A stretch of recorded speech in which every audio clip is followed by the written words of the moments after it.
حاملہ نہیں ہو جاتی تب تک میں ایک دن بھی ناغہ نہیں کروں گا۔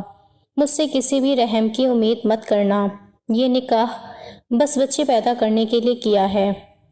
عالیہ جو 16 سالہ نازک سی لڑکی سر جھکائے بیڈ پر بیٹھی تھی، اس نے عالیہ کو بیڈ پر پٹخا اور خود اس پر جھکتا اسے بے لباس کر دیا اور زور سے کہ عالیہ بیڈ پر خون میں لت پت۔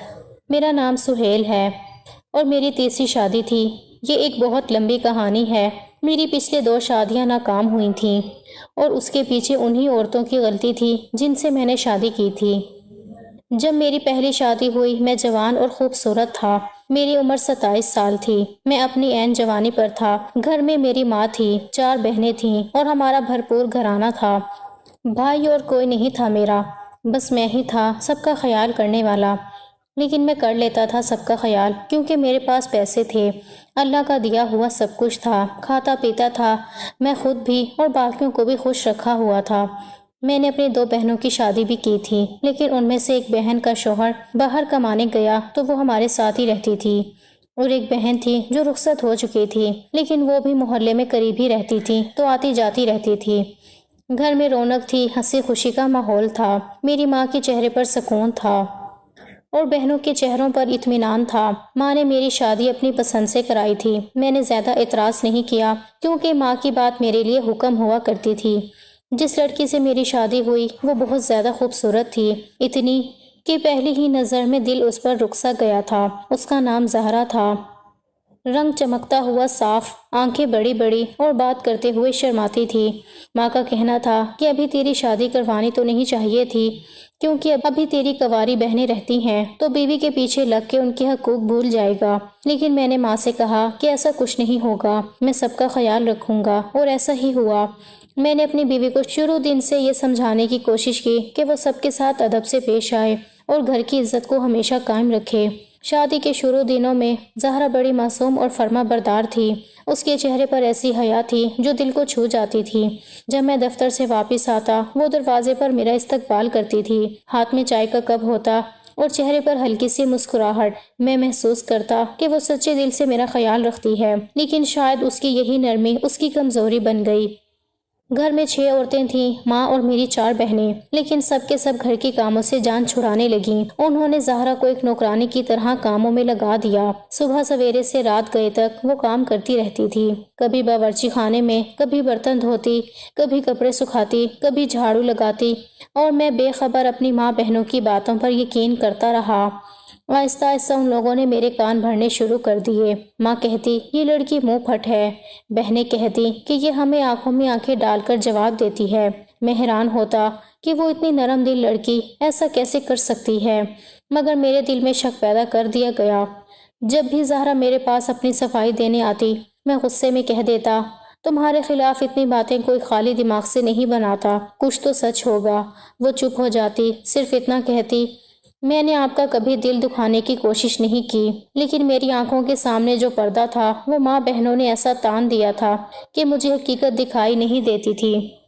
ایک دن میری بہن نے روتے ہوئے کہا کہ زہرا نے اسے برا بھلا کہا ہے۔ میں نے بغیر کچھ سوچے سمجھے زہرا پر ہاتھ اٹھا دیا۔ وہ کچھ نہیں بولی، بس خاموشی سے اپنا آنچل سنبھالتی رہی اور کمرے میں جا کر دروازہ بند کر لیا۔ اس رات وہ سوئی نہیں۔ میں نے بھی اس سے بات نہیں کی۔ اگلے دن اس نے اپنا کچھ سامان سمیٹا اور اپنے مائکے چلی گئی۔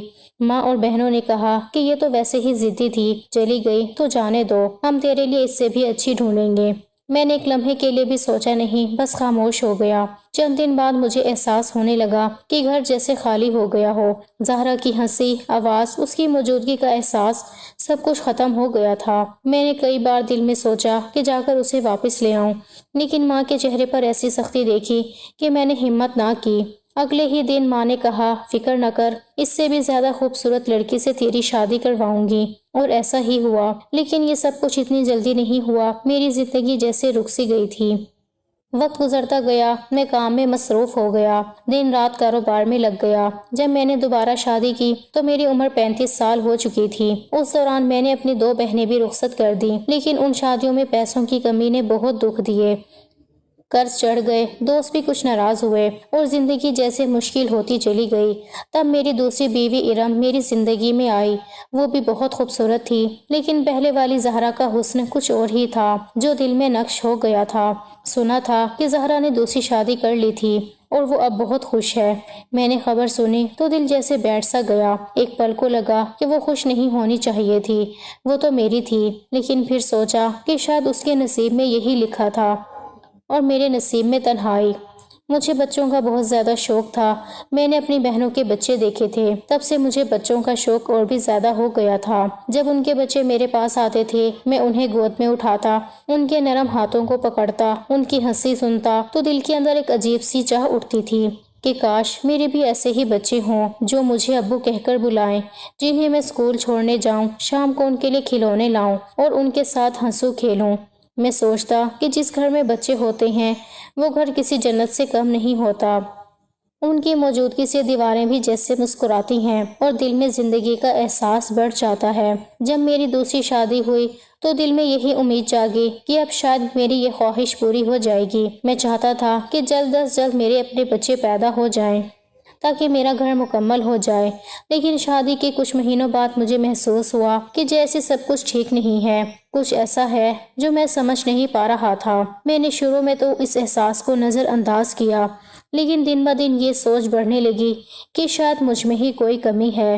ارم بالکل ٹھیک لگتی تھی، لیکن کچھ ایسا تھا جو میرے دل میں بے چینی پیدا کر دیتا تھا۔ میں ان باتوں کو کسی سے شیئر نہیں کر سکتا تھا۔ پردے کے معاملات تھے، عزت کا سوال تھا، لیکن دل کے اندر ایک خوف بیٹھ گیا تھا۔ میں اکثر آئینے میں خود کو دیکھتا اور سوچتا کہ کیا واقعی میں اب وہ سہیل نہیں رہا جو کبھی طاقت اور جوش کا نشان سمجھا جاتا تھا؟ کیا میں واقعی بوڑھا ہو رہا ہوں؟ پھر ایک دن ہمت جمع کر کے میں ڈاکٹر کے پاس چلا گیا۔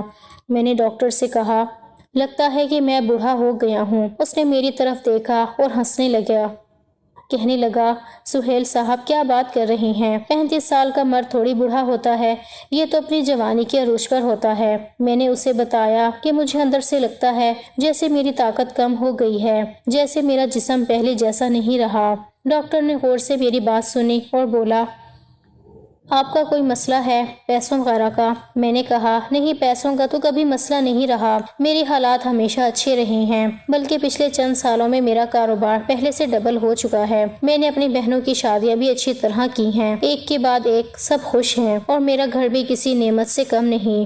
روز گوشت پکتا ہے، مہمان آتے ہیں، بیٹھک آباد رہتی ہے، زندگی کا ہر پہلو سیدھا چل رہا ہے۔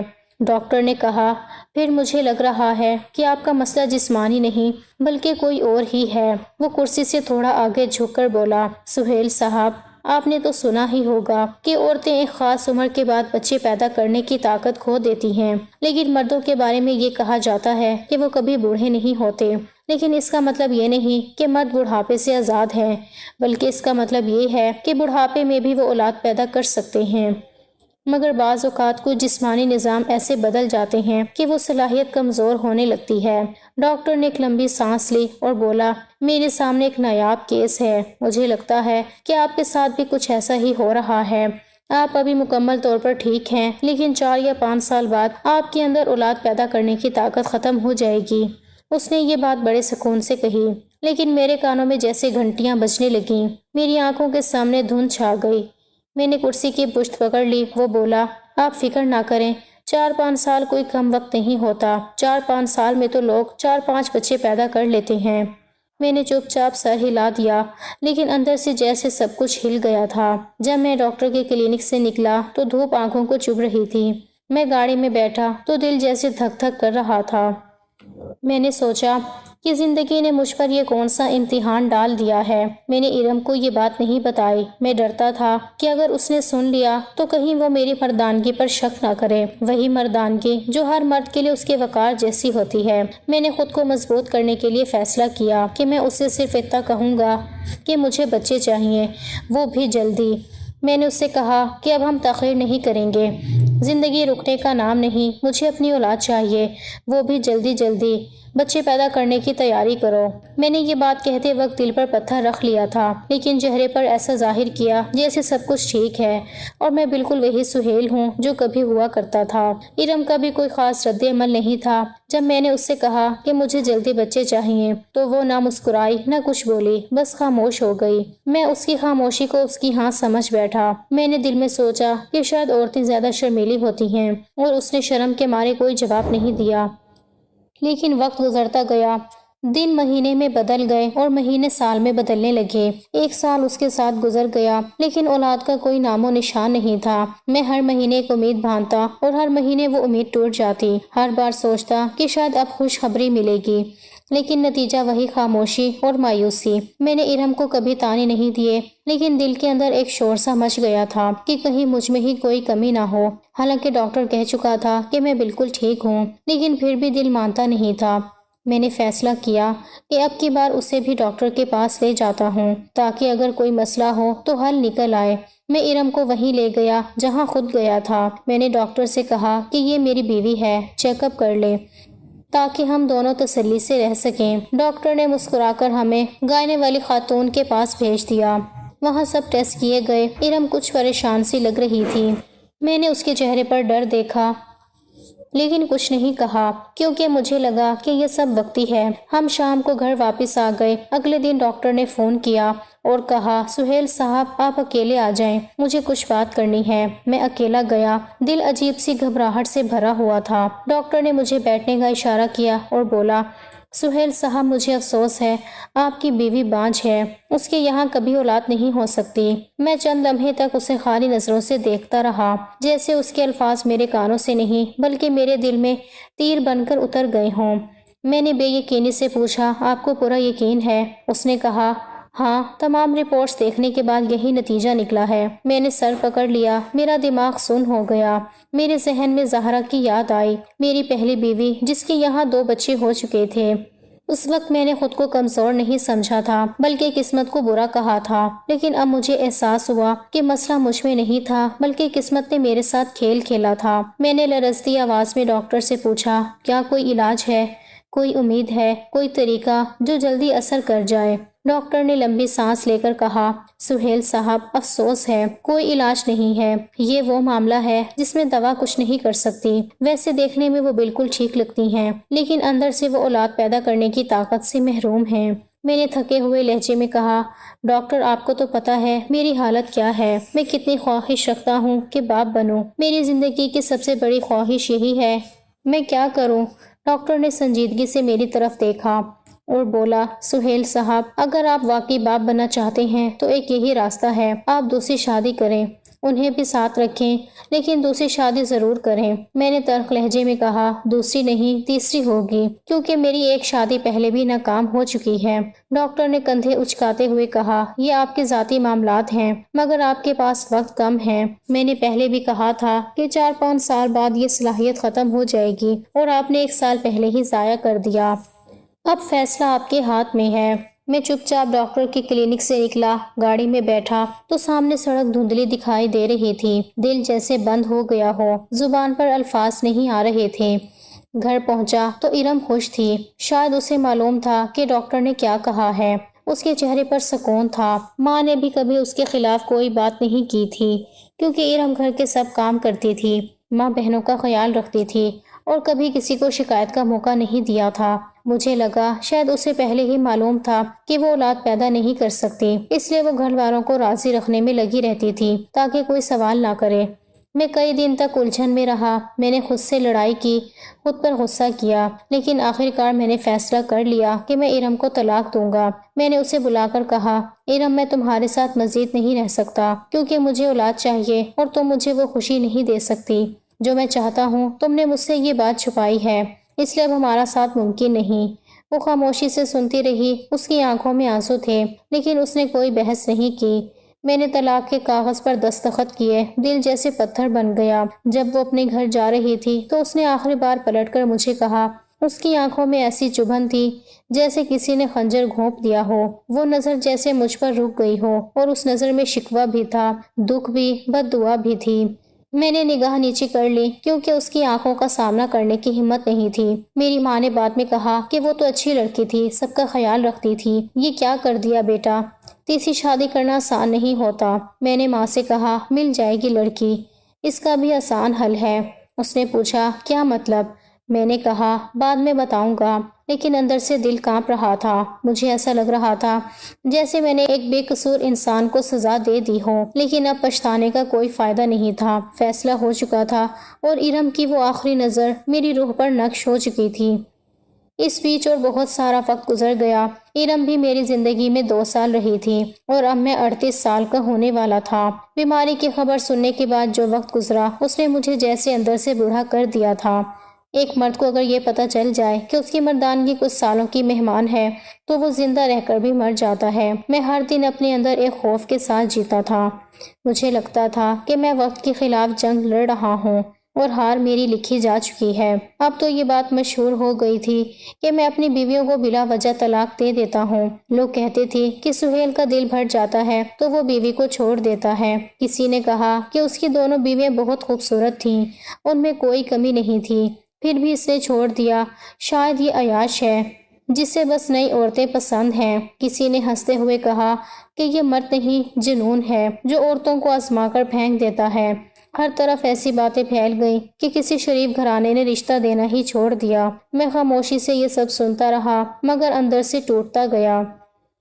ایک دن میں نے اپنے پرانے دوست سے بات کی، دل کا حال سنایا کہ اب نہ کوئی رشتہ مل رہا ہے نہ زندگی کا مقصد بچا ہے۔ وہ ہنسا اور بولا پریشان ہونے کی ضرورت نہیں ہے، دنیا میں ہر مسئلے کا حل ہے۔ اس نے کہا کہ کچھ قبیلے ایسے ہیں جو اپنی بیٹیاں پیسوں کے عوض بیچ دیتے ہیں۔ ان کو پہلے دن سے پتا ہوتا ہے کہ یہ جوان ہوں گی تو کسی کے حوالے کر دینی ہے۔ وہ بولنے لگا کہ کم عمر خوبصورت لڑکیاں وہاں 8 سے 10 لاکھ روپے میں مل جاتی ہیں۔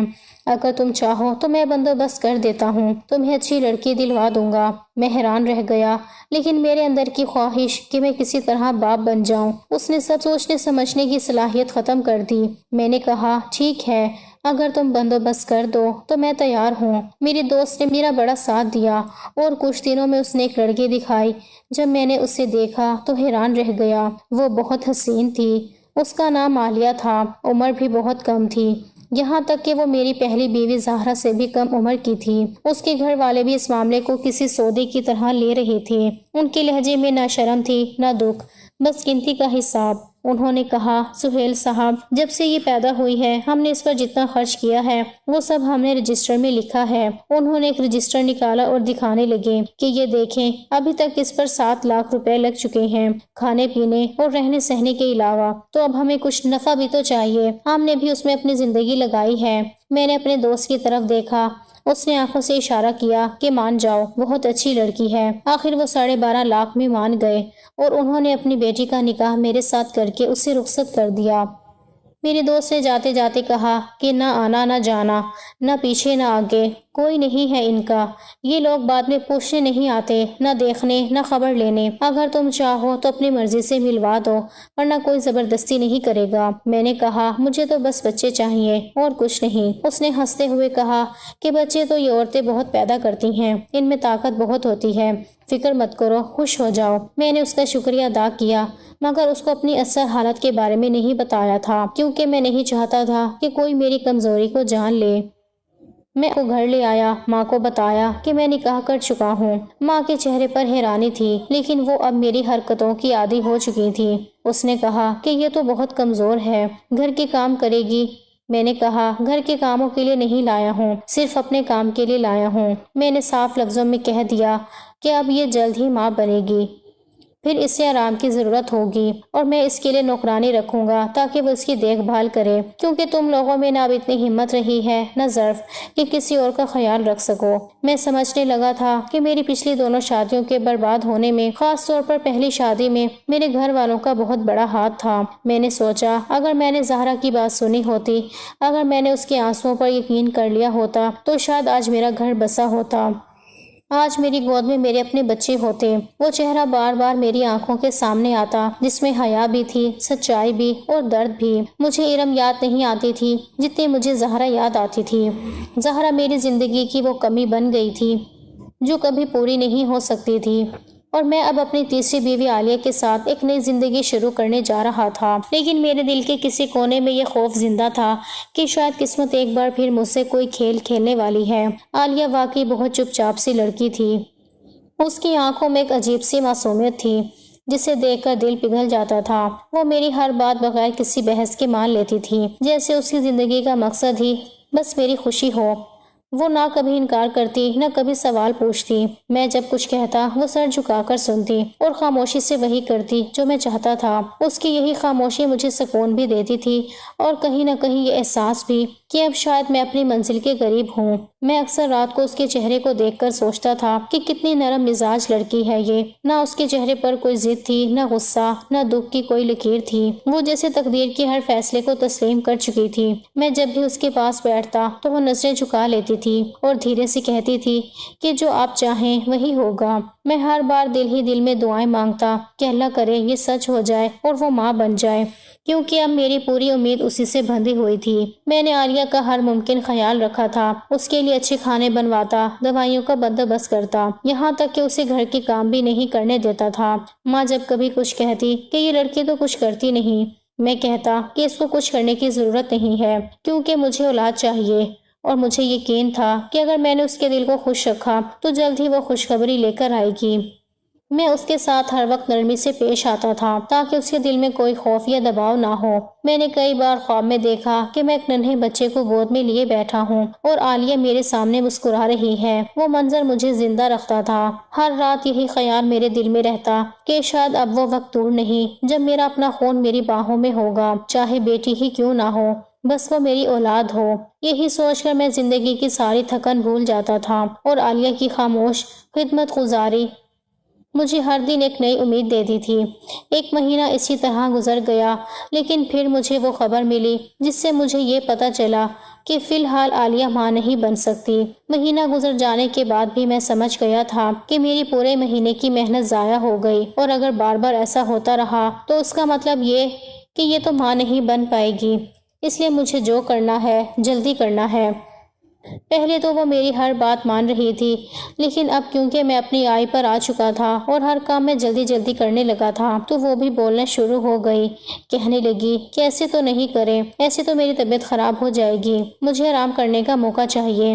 میں نے کہا کہ چپ چاپ میری بات ماننی ہوگی۔ میں نے تم سے صرف اولاد کے لیے شادی کی ہے، اور جب تک مجھے اولاد نہیں ہو جاتی تمہارا ایک ہی کام ہے، اور اگر اولاد ہو گئی تو تمہیں اس سے زیادہ عزت ملے گی اور اپنے گھر کی ملکہ بنا کر رکھوں گا، لیکن ابھی کوئی رحم نہیں ہوگا۔ چپ چاپ میری بات مانا کرو۔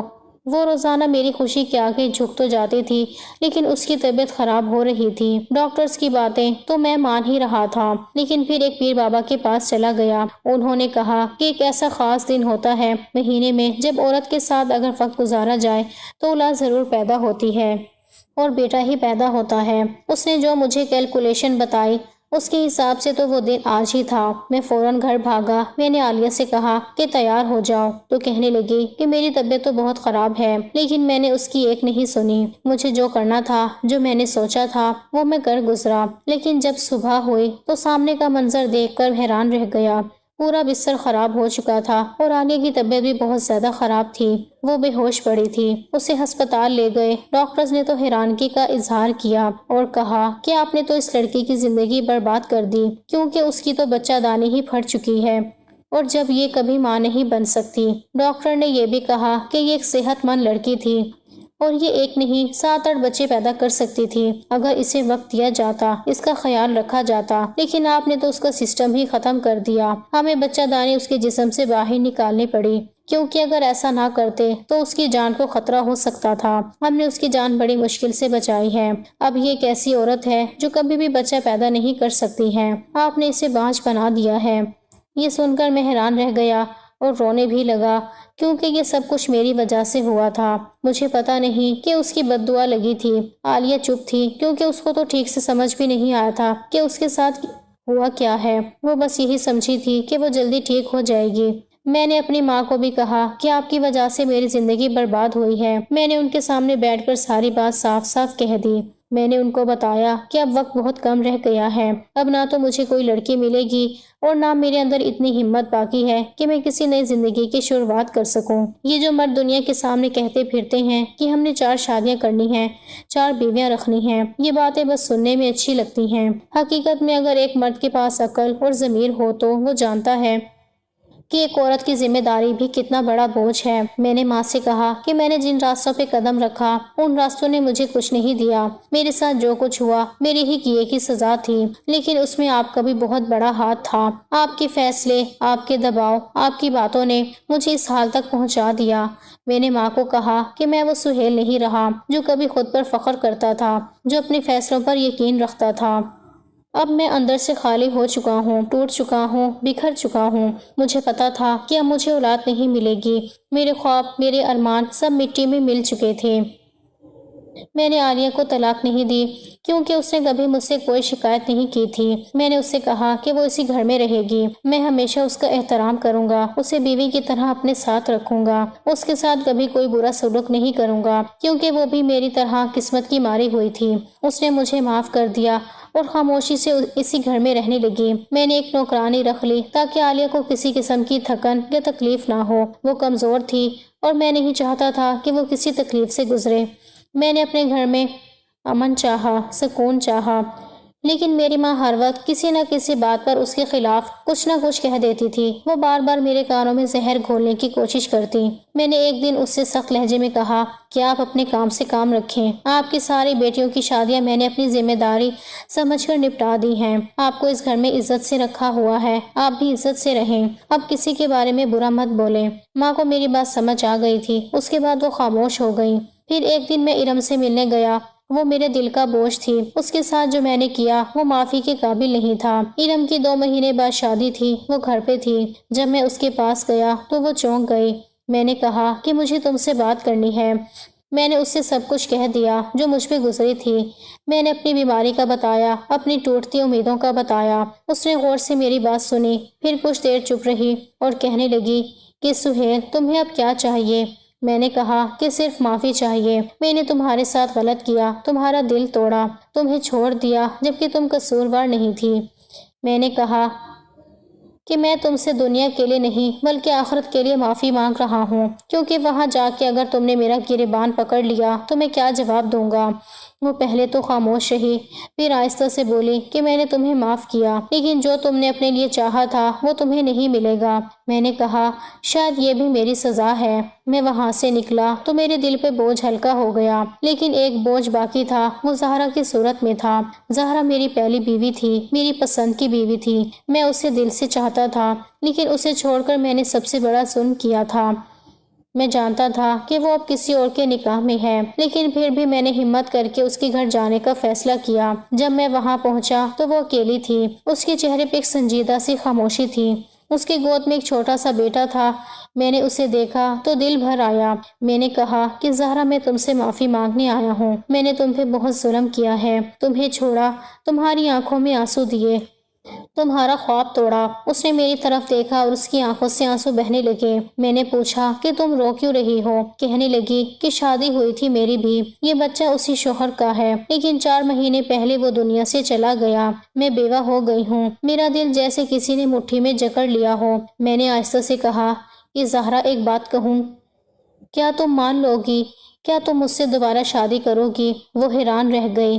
اس نے کہا کہ یہ کیسی بات کر رہے ہو؟ میں نے کہا کہ تم جانتی ہو میں نے تمہیں کبھی دل سے نہیں بھلایا، تم میری پسند تھی اور ہمیشہ رہو گی۔ میں تمہیں اور تمہارے بیٹے کو اپنی زندگی کا حصہ بنانا چاہتا ہوں، تم دونوں کا خیال رکھوں گا، تمہارا بیٹا میری اولاد ہوگا۔ زہرا کی آنکھوں میں حیرت اور نمی دونوں تھیں۔ وہ خاموش ہو گئی، کچھ دیر بعد بولی سوچنے کے لیے وقت دو، اور پھر چند دن بعد اس نے ہاں کر دی۔ میں سمجھ نہیں پایا کہ میں خوش تھا یا شرمندہ، لیکن یہ ضرور جانتا تھا کہ مجھے ایک اور موقع مل گیا تھا۔ ہم نے پھر سے نکاح کیا کیونکہ وہ کسی اور کے نکاح سے ہو کر نکلی تھی اور دوبارہ میرے لیے حلال ہو گئی تھی۔ میں نے اس کے بیٹے کو اپنی اولاد بنا لیا۔ میں نے عالیہ کو سب کچھ سچ بتایا، وہ بھی راضی ہو گئی۔ زہرا کو بھی میں نے عالیہ کے بارے میں بتایا اور اس نے بھی صبر سے سنا۔ دونوں ایک دوسرے سے بہنوں کی طرح رہنے لگیں۔ گھر میں ایک عجیب سی محبت کی فضا بن گئی تھی۔ میں نے محسوس کیا کہ شاید تقدیر مجھے ایک آخری موقع دے رہی ہے۔ ڈاکٹر نے جو وقت مجھے دیا تھا اس میں سے صرف 6 مہینے باقی تھے، لیکن میں ان 6 مہینوں کو جینا چاہتا تھا۔ زہرا کا بیٹا میری گود میں کھیلتا تھا اور میں اسے دیکھ کے سکون محسوس کرتا تھا۔ میں نے سوچ لیا تھا کہ یہی میری اولاد ہے۔ پھر ایک دن عالیہ میرے پاس آئی۔ اس کے چہرے پر ہلکی سی مسکراہٹ تھی۔ اس نے آہستہ سے کہا کہ میں ماں بننے والی ہوں۔ میں نے چونک کر دیکھا۔ واقعی اس نے اس بات میں سر ہلایا اور کہا کہ ہاں یہ سچ ہے۔ میں ڈاکٹر کے پاس گیا تو ڈاکٹر نے ایسی خبر دی کہ میں سجدے میں گر گیا۔ اس نے کہا کہ آپ کے یہاں 2 بچے پیدا ہونے والے ہیں، ایک بیٹا اور ایک بیٹی۔ میری آنکھوں سے آنسو بہہ نکلے۔ مجھے لگا جیسے ساری دعائیں ایک ساتھ قبول ہو گئی ہوں۔ یہ میرے لیے زندگی کی سب سے بڑی خوشی تھی، کیونکہ یہ میرا آخری موقع تھا اور اس موقع پہ قدرت نے مجھے نعمت اور رحمت دونوں عطا کر دی۔ عالیہ نے پورے صبر اور ہمت سے وقت گزارا۔ زہرا نے بھی اس کا خیال رکھا۔ دونوں عورتیں مل کر میری زندگی کی بنیاد بن گئیں۔ جب بچے پیدا ہوئے تو میں نے ان کو گود میں اٹھا کر محسوس کیا کہ جیسے دنیا کی ساری محرومیاں ختم ہو گئی ہوں۔ زہرا کا بیٹا اور عالیہ کے دونوں بچے میرے ارد گرد کھیلنے لگے تو مجھے لگا کہ میں ایک نئی زندگی میں داخل ہو گیا ہوں۔ میں وہ سہیل نہیں رہا تھا جو ماضی کے بوجھ تلے دبا ہوا تھا۔ میں نے اپنے گناہوں پر ندامت محسوس کی، لیکن ساتھ ہی یہ یقین بھی آیا کہ شاید ان سب کے نصیب کی وجہ سے اللہ نے مجھے بخش دیا اور مجھے وہ سکون دے دیا جس کی میں برسوں سے تلاش میں تھا۔